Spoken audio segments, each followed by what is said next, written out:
Hello, adventurers of all shapes and sizes! My name is Chance. Welcome to my Spellbook. Thank you so much for tuning in to the 4th episode of our combat series. Today we're going to be talking about your turn. Arguably the most important thing you need to do within combat. Kind of makes sense. Don't really know of any funny memes I can say about it. So, that being said, let's kind of talk about what you can do on your turn. So, by Raw here, once per turn, you can move and take one action, one bonus action, one reaction, and one free action. Pretty cool stuff. This is kind of why I consider the combat system in 5e to be a little bit complicated for new players. There's just a lot you can do. The most question I get asked through this channel and through kind of teaching players how to play the game, is there a particular order I need to perform the elements in my turn? The short answer is no. You can resolve your turn in any order you like. You don't even need to use all of the elements if you don't want to. You can also separate your movement and use it to space out various elements. Really cool stuff, and to be honest, that's probably the most effective way to use movement in particular. We have a whole video on movement coming up, so I'll get into it more there. That being said, let's take a look at the various action types. So first and foremost, your main action. This is used typically to attack, cast a spell, but you can also dash, disengage, dodge, help, hide, ready, search, and use an object. I'm going to be covering all these in future videos, so I'll get into them more there, but there's actually a lot to all of these independently, so just tune into those videos if you're curious about one or the other. Bonus actions, used for various spells, class features, and abilities, can only be done once on your turn. The action, by the way, through the use of readying, can actually be done on someone else's turn, so that's why I specified bonus actions can only be done on your turn.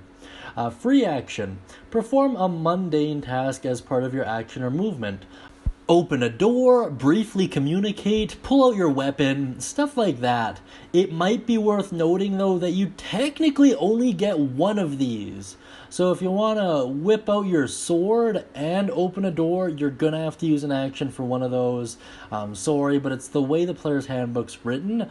If your DM doesn't want to use that rule, though, it's totally fine. I just bring it up with them.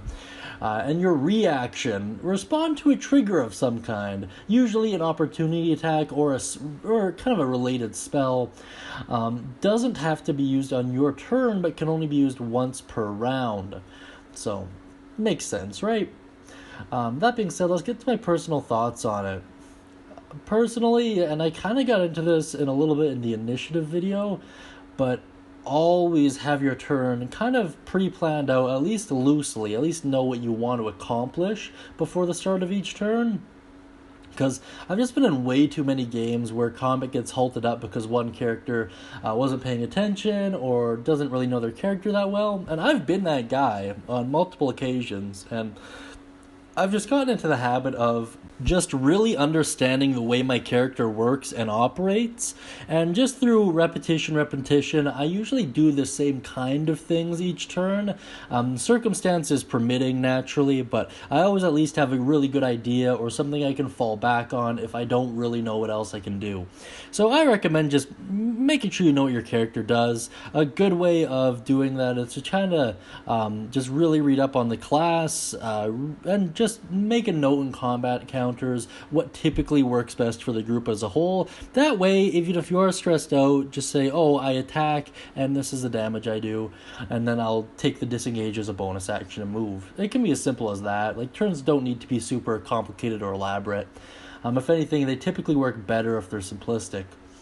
With that being said, I just want to take a moment to thank our patrons, Marcos G. Guzman Jr. and Reina. I really appreciate the support. You've both been wonderful. We also do the daily live streams from 10 p.m. to 11 p.m. Mountain Standard Time. It's a great way for us to communicate, share some thoughts, beliefs, and kind of help figure out what direction you guys want this channel to go. And if you really like that Warforged character and you'd like your own hand-drawn D&D character, please check out the Patreon videos so you kind of know how to do that. That being said, guys, thank you so much for tuning in today. I really appreciate it. I hope you have a wonderful day, and as always, happy adventuring.